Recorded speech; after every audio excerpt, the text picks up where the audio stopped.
नमस्कार, मैं हूं पवन त्यागी। रवीश कुमार आजकल एनडीटीवी से निकाल दिए गए और वो यूट्यूबर बन गए हैं। अब बनने के बाद में यूट्यूबर बनने के बाद उनके सामने समस्या ये है कि उनके यूट्यूब के चैनल को देखेगा कौन, क्योंकि जो दर्शक हैं वो सच देखना चाहते हैं। लेकिन रवीश कुमार की जो हिस्ट्री है, हमने देखा है कि किस तरह से वो एक नैरेटिव चलाते हैं, एक विचारधारा, वामपंथी विचारधारा का समर्थन करते हैं, टुकड़े टुकड़े गैंग को सपोर्ट करते हैं। और तो और दिल्ली दंगों पर लेकर जिस तरह से उन्होंने अपनी प्राइम टाइम में एक झूठ को फैलाने की कोशिश की थी, आप याद करिए, आपको याद होगा कि पुलिस के ऊपर एक पिस्टल तानता हुआ व्यक्ति, जो यहां दिल्ली के दंगे के दौरान उसकी फोटो वायरल हुई थी और उसको लेकर के दिल्ली पुलिस ने एफआईआर दर्ज की थी, जिसका नाम मोहम्मद शाहरुख था। लेकिन यह रवीश कुमार की चमत्कारी देखिए कि उस मोहम्मद शाहरुख को इन्होंने अनुराग मिश्रा बना दिया। अपने प्राइम टाइम में इन्होंने बड़ी होशियारी के साथ एक व्यक्ति का रेफरेंस देते हुए कि साहब एक यूट्यूबर कोई ट्विटर पे है और वो सोशल मीडिया पे बता रहे हैं कि उन्होंने पहचान की है कि फोटो में दिखने वाला ये जो व्यक्ति है लाल टी शर्ट पहने हुए, जिसने पुलिसकर्मी पर पिस्टल तानी हुई है, ये जो कौन है, इसके बारे में लिखा कि ये मुंबई के एक मॉडल और अभिनेता अनुराग मिश्रा है। अब वो खुद नहीं बोल रहे हैं, किसी के हवाले से बोल रहे हैं। लेकिन बाद में अनुराग मिश्रा सामने आते हैं और उन्होंने ट्विटर हैंडल से एक वीडियो बना करके सीधे सीधे कह दिया अनुराग मिश्रा मैं हूं, और उस व्यक्ति की दाढ़ी भी अलग है। वो कहते हैं मैं मुंबई में हूं, मेरा इस दंगे से और इस व्यक्ति से कोई लेना देना नहीं है, ना मेरी शकल मिलती है। तब किस बिना पर प्राइम टाइम में यह बोल दिया गया कि ये जो बंदूक ताने हुए व्यक्ति है, पिस्टल ताने हुए व्यक्ति है, ये अनुराग मिश्रा है और मैं इसको लेकर केस करूंगा, एफआईआर करूंगा, पुलिस में रिपोर्ट करूंगा। इसके बाद जो ये रवीश कुमार है, इनकी सफाई आई कि साहब मेरे जो एडिट करके उसको गलती से डाल दिया गया, मेरी ऐसी मंशा नहीं थी, आदि आदि आदि। लेकिन अब रवीश कुमार को फिर से काम मिलने के चांस है, क्योंकि उन्होंने घोषणा की है कि वो राहुल गांधी की भारत जोड़ो यात्रा की ग्राउंड रिपोर्ट करेंगे। अब आप समझिए, काम तो था नहीं उनके पास। जो दिखाया जा रहा है कि साहब यूट्यूब चैनल बनाते ही कुछ घंटों के अंदर उनके लाखों में फॉलोवर हो गए, व्यूअर हो गए, सब्सक्राइबर हो गए।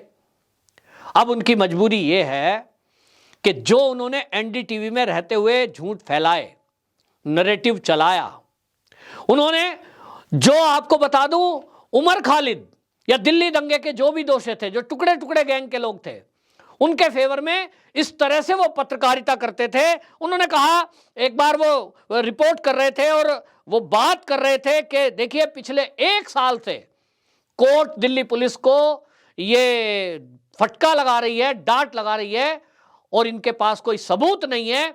ऐसा लगता है कि दिल्ली पुलिस की मंशा कुछ लोगों को केवल जेल में डालने की है। और ये किसके बारे में बात कर रहे थे प्राइम टाइम में? जो दिल्ली के दंगे के दोषी थे। उसमें रवीश कुमार ये सिद्ध करने की कोशिश कर रहे थे कि दिल्ली पुलिस ने जो दंगाइयों को पकड़ा है वो सब फर्जी हैं। रवीश कुमार इस तरह का झूठ, इस तरह का नैरेटिव अब नहीं फैला पाएंगे, क्योंकि अब वो यूट्यूबर हैं और यूट्यूब की अपनी एक गाइडलाइन है।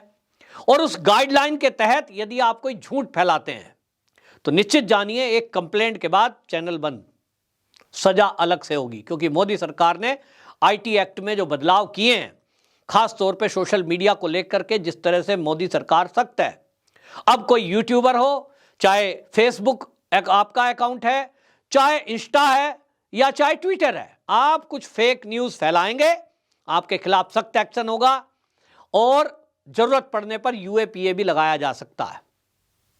अब ऐसी सख्त धाराओं में काम होगा। अगर आप किसी आतंकवादियों को सपोर्ट करते हो, कोई देश के विरुद्ध षड्यंत्र वालों में शामिल होते हो, तो समझ लीजिए जिंदगी भर जेल में गए। और इसलिए रवीश कुमार को लगता है कि क्या करें। अभी तक तो ये अपने आप को दिखाते थे कि साहब हम तो किसी पार्टी से बंधे ही नहीं है, इसलिए हम तो भाजपा का विरोध करते हैं, हम तो न्यूट्रल आदमी हैं, हम किसी लाला से बनते ही नहीं है। तो वो लालाओं को, सेठों को, देश के उद्योगपतियों को गाली देते थे। लेकिन अब वो राहुल गांधी की ग्राउंड रिपोर्ट करेंगे, उस राहुल गांधी की जिस कांग्रेस का देश में 65 साल राज रहा। रवीश कुमार जी जिस तरह की रिपोर्टिंग करते हैं उस प्राइम टाइम के कारण से जो उनका सच सामने जनता के आया, एनडीटीवी का क्या हाल हुआ हम सबने देखा है। बिक गया।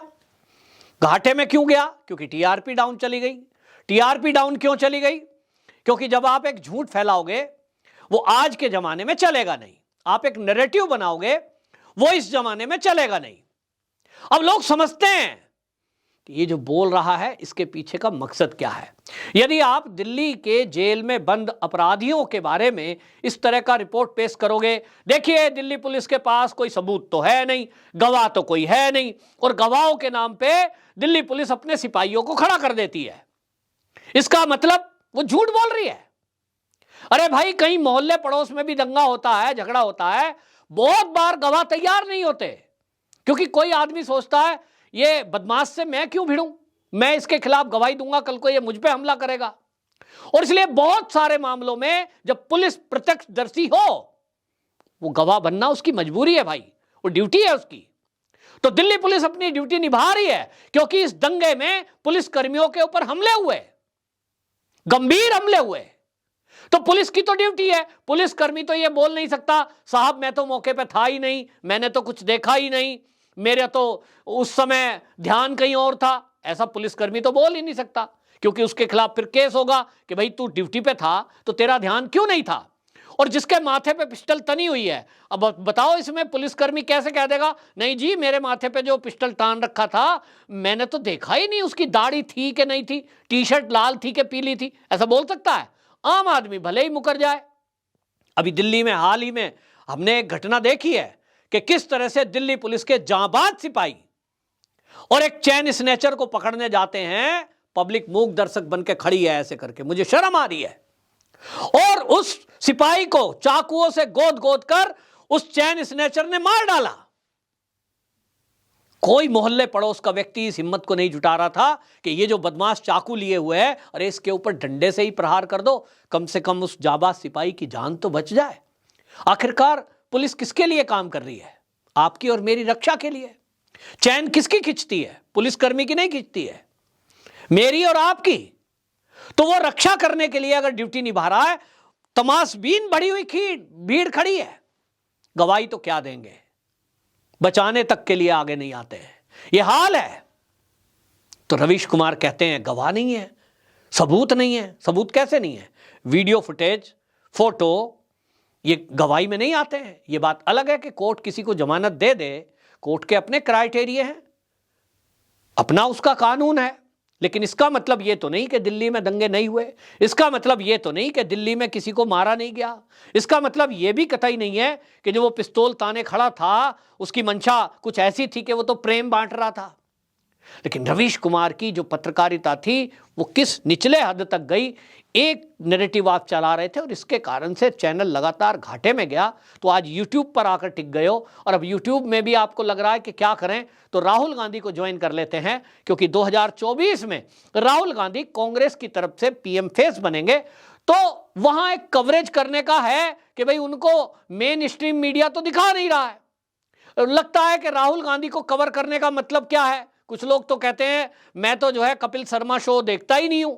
जब से राहुल गांधी की यात्रा चल रही है उसके डेली के फुटेज और प्रेस कॉन्फ्रेंस देख लो, वो बोलते हैं कपिल शर्मा शो देखने की जरूरत नहीं है। क्या बोलता है, कैसे बोलता है? कभी कहते हैं अब आपकी नजर में मैं राहुल गांधी हूं, लेकिन मैं राहुल गांधी नहीं हूं, मैंने राहुल गांधी को मार दिया। क्या बोलता है?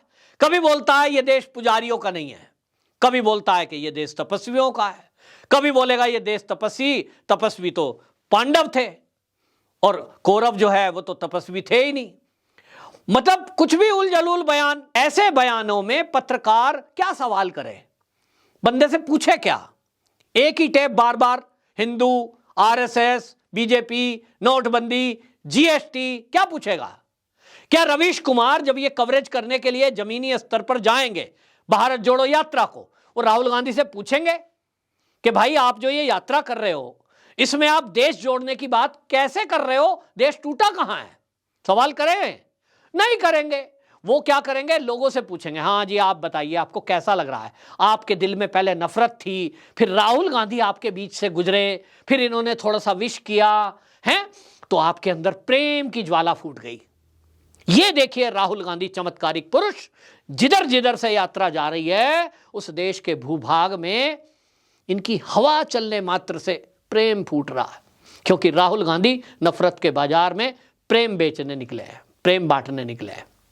रवीश कुमार का अब ये लहजा आपको दिखाई देगा, और अच्छा है भाई, परिवार चलाना है तो काम तो कुछ चाहिए, लेकिन रवीश कुमार जी को मैं सावधान करना चाहता हूं कि नैरेटिव चलाते समय ध्यान रखना, अब फेक न्यूज़ नहीं चलेगी, क्योंकि यूट्यूब पे स्ट्राइक गई तो चैनल ब्लॉक।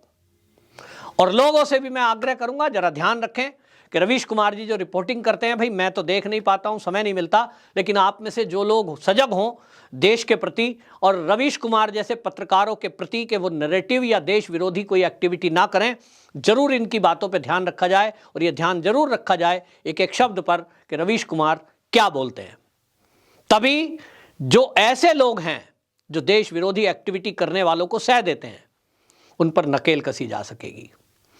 वंदे मातरम।